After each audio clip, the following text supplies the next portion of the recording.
दोस्तों, कभी रात में तारों भरा आसमान देखा है? हर टिमटिमाती रोशनी, एक दूर का सूरज। अब सोचो, एक ऐसी ताकत इतनी जबरदस्त कि वो इन तारों को पल भर में बुझा दे। वो ताकत मेरे प्यारे दोस्तों 1945 में दुनिया पर छोड़ी गई थी। वो था एटम बॉम्ब। एक ऐसा हथियार जिसकी तबाही की कल्पना भी नहीं की जा सकती। दुनिया ने डर के मारे देखा जब दो जापानी शहर हिरोशिमा और नागासाकी मलबे में बदल गए।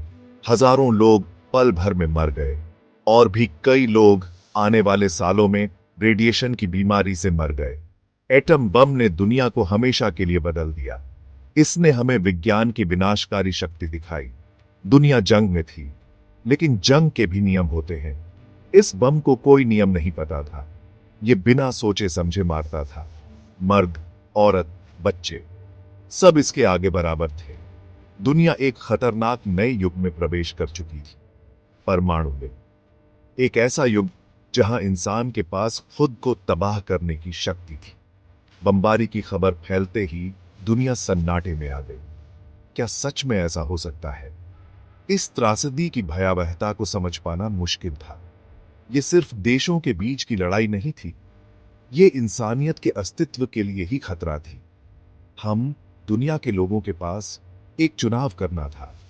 क्या हम विनाश के इस रास्ते पर चलते रहेंगे, या हम एक अलग भविष्य चुनेंगे, शांति और समझ का भविष्य? लेकिन इतनी जबरदस्त ताकत वाला यह हथियार कैसे बना? इसका जवाब परमाणु के अंदर छुपा है। देखिए दोस्तों, परमाणु एक छोटे से सौर मंडल जैसा है। इसके केंद्र में नाभिक होता है, जिसमें प्रोटॉन और न्यूट्रॉन होते हैं। नाभिक के चारों ओर इलेक्ट्रॉन सूर्य के चारों ओर ग्रहों की तरह घूमते हैं। अब कुछ परमाणु, जैसे यूरेनियम के नाभिक अस्थिर होते हैं। ताश के पत्तों के घर की कल्पना कीजिए। इसे गिराने के लिए बस थोड़ा सा स्पर्श काफी होता है। इसी तरह अगर आप यूरेनियम के परमाणु पर न्यूट्रॉन से प्रहार करते हैं तो उसका नाभिक टूट जाता है। इस विभाजन को, जिसे परमाणु विखंडन कहते हैं, जबरदस्त ऊर्जा निकलती है। ये एक साथ अरबों छोटे छोटे विस्फोट करने जैसा है। यही मेरे दोस्तों परमाणु बम का मूल सिद्धांत है। वैज्ञानिक सालों से परमाणु के रहस्यों को उजागर करने पर काम कर रहे थे, लेकिन दूसरे विश्व युद्ध के दौरान इस शोध में एक भयानक तेजी आ गई। दुश्मन से पहले परमाणु बम बनाने की होड़ मच गई, और ऐसा ही हुआ कि मानव इतिहास का सबसे घातक हथियार पैदा हुआ। दुनिया इस बात से अनजान थी कि कैसा राक्षस पैदा हो गया है। इसे बनाने वाले वैज्ञानिक इसकी ताकत जानते थे। वे जानते थे कि इससे कितनी तबाही मच सकती है, लेकिन युद्ध जारी रहा और बम गिरा दिया गया। 6 अगस्त 1945 को हिरोशिमा में सुबह का समय था। धूप खिली हुई थी। लोग अपने रोजमर्रा के कामों में लगे थे, इस बात से अनजान कि उन पर क्या कहर टूटने वाला है। सुबह 8:15 पर एक B-29 बम वर्षक विमान एनोला के आसमान में दिखाई दिया। यह किसी भी दूसरे विमान की तरह लग रहा था, लेकिन इस विमान में एक घातक सामान था। लिटिल बॉय परमाणु बम। बम गिरा दिया गया। यह 43 सेकंड तक गिरता रहा। फिर दुनिया बदल गई। रोशनी का एक अंधा करने वाला चमक, एक बहरा कर देने वाला गर्जन।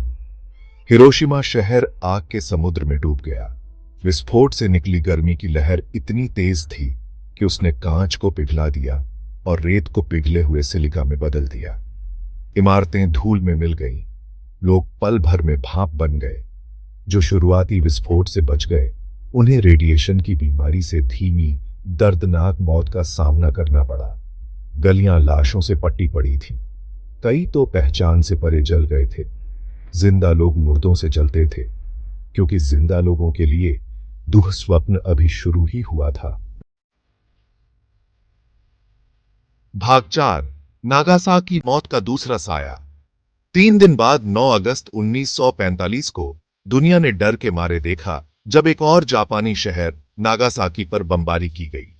इस बार बम का नाम फैटमैन था। यह हिरोशिमा पर गिराए गए बम से भी ज्यादा ताकतवर था। निशाना शहर का औद्योगिक केंद्र था, लेकिन एक बार फिर बेगुनाह नागरिकों को हमले का खामियाजा भुगतना पड़ा। बम 11:02 पर फटा, जिससे साफ आसमान एक भीषण आग में बदल गया। इमारतें धराशायी हो गई, गलियां आग की नदियों में बदल गई, हवा जलते हुए मांस और मलबे की गंध से भर गई। नागासाकी हिरोशिमा की तरह हमेशा के लिए जख्मी हो गया। दोनों बम विस्फोटों में अनुमानित 2,10,000 लोग मारे गए। उन्होंने अनगिनत लोगों को शारीरिक और भावनात्मक जख्म दिए, जो जीवन भर रहे। दुनिया सदमे में थी। क्या इंसान ऐसी तबाही मचा सकता है? हिरोशिमा और नागासाकी पर परमाणु बमबारी दुनिया के लिए एक कड़ी चेतावनी थी। उन्होंने हमें वो भयावहता दिखाई जो अनियंत्रित वैज्ञानिक महत्वाकांक्षा से हो सकती है। भाग 5। समय में जमे एक दिन की गूंज। तनिगुची सुमितेरु सिर्फ 16 साल के थे। वो नागासाकी में अपनी साइकिल पर डाक पहुंचा रहे थे जब दुनिया में विस्फोट हो गया। वो अपनी साइकिल से गिर पड़े। उनकी पीठ में आग लग गई थी। उन्हें आज भी चीखें याद हैं, जलते हुए मांस की बदबू। उन्हें जमीन पर जले हुए साए याद हैं। उन लोगों की रूपरेखा जो एक पल वहां थे, अगले ही पल गायब हो गए। सुमितेरु ने 3 साल अस्पताल में अपने पेट के बल लेटे हुए बिताए। उनकी पीठ पर जलने के निशान इतने गंभीर थे कि उन पर पट्टी नहीं बांधी जा सकती थी। उन्होंने असहनीय दर्द सहा। वो मरना चाहते थे, लेकिन वो जिंदा रहे। वो अपनी कहानी बताने के लिए जिंदा रहे, दुनिया को परमाणु युद्ध की मानवीय कीमत याद दिलाने के लिए। सुमितेरु की कहानी कई कहानियों में से एक है।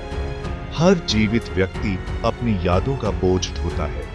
उनकी कहानियां मानवीय लचीलेपन का प्रमाण है, लेकिन वे परमाणु युद्ध की भयावहता की भी एक कड़ी याद दिलाती हैं। उनकी कहानियों को सुना जाना चाहिए, क्योंकि उनके पास हमारे अस्तित्व की कुंजी है। भाग 6। डर से मुक्त भविष्य। हिरोशिमा और नागासाकी पर परमाणु बमबारी मानव इतिहास में एक मोड़ था। उन्होंने परमाणु युग की शुरुआत की, एक ऐसा युग जहां हम विनाश के निरंतर खतरे के साथ जीते हैं। लेकिन यह एक ऐसा युग भी है जहां हमारे पास एक अलग रास्ता चुनने का अवसर है, शांति का रास्ता। हमें अतीत की गलतियों से सीखना चाहिए। हमें परमाणु हथियारों से मुक्त दुनिया के लिए काम करना चाहिए। एक ऐसी दुनिया जहां किसी भी राष्ट्र, किसी भी शहर, किसी भी व्यक्ति को फिर कभी हिरोशिमा और नागासाकी की भयावहता का सामना न करना पड़े। उन टिमटिमाते सितारों को याद रखें मेरे दोस्तों, वे आशा का प्रतिनिधित्व करते हैं।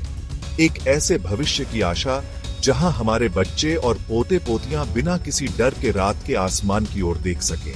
आइए हम उस आशा को साकार करने के लिए मिलकर काम करें। आइए हम शांति चुनें। आइए हम जीवन चुनें। शब्दों को फिर कभी नहीं हमारे दिल और दिमाग में गूंजने दें। आइए हम ऐसी दुनिया के लिए प्रयास करें जहां ये शब्द एक विनती नहीं बल्कि एक वादा हो।